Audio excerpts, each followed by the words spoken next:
సంగారెడ్డి జిల్లా కేంద్రంలో తెలంగాణ రాష్ట్ర ప్రభుత్వం ద్వారా జిల్లా షెడ్యూల్ కులాలు షెడ్యూల్ తెగల సంక్షేమ శాఖ ఆధ్వర్యంలో ఏర్పాటు చేసిన 134వ అంబేద్కర్ జయంతి కార్యక్రమాన్ని నిర్వహించడం జరిగింది. ఈ కార్యక్రమానికి అతిథులుగా హాజరైన రాష్ట్ర యువజన సంఘాల అధ్యక్షులు డాక్టర్ కూన వేణుగోపాలకృష్ణ, సంగారెడ్డి జిల్లా Ambedkar study circle chairman Ramarao, కుల వివక్ష వ్యతిరేక పోరాట సంఘం రాష్ట్ర ఉపాధ్యక్షులు అతిమేల మాణిక్, తెలంగాణ రాష్ట్ర ఆల్ ఇండియా సమతా సైనిక్ దళ్ రాష్ట్ర ఉపాధ్యక్షులు నర్సింగ్రాజ్, ప్రముఖ అంబేద్కర్ వాది అనంతయ్య, జిల్లా ఎస్పీ, జిల్లా కలెక్టర్, పలువురు దళిత సంఘాల నాయకులు పాల్గొని అంబేద్కర్ విగ్రహానికి పూలమాల వేసి ఘనంగా నివాళులర్పించడం జరిగింది. ఈ సందర్భంగా డాక్టర్ కూన వేణుగోపాలకృష్ణ, తెలంగాణ రాష్ట్ర అధ్యక్షులు, యువజన సంఘాల సమితి నాయకులు మాట్లాడడం జరిగింది.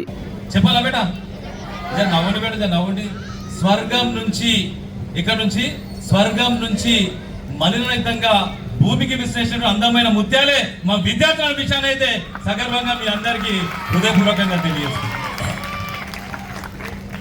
ఎందుకంటే ఈరోజు సంగారెడ్డిలో ఉన్నటువంటి అందమైనటువంటి ప్రతిభ గల విద్యార్థులు ఎవరంటే అది మీరైనటువంటి విషయాన్ని కూడా మరొకసారి మీకు హృదయపూర్వకంగా తెలియజేసుకుంటా. ఈరోజు చాలా గొప్ప రోజు. ఈరోజు మీ జీవితంలో కూడా ఒక వినూత్నమైనటువంటి మార్పు రావాలి. నిన్నటి కంటే ఈరోజు మీలో కూడా ఒక చైతన్యం, ఒక ధైర్యం, ఒక విశ్వాసం, ఒక నమ్మకం వచ్చేటువంటి పవిత్రమైనటువంటి రోజు.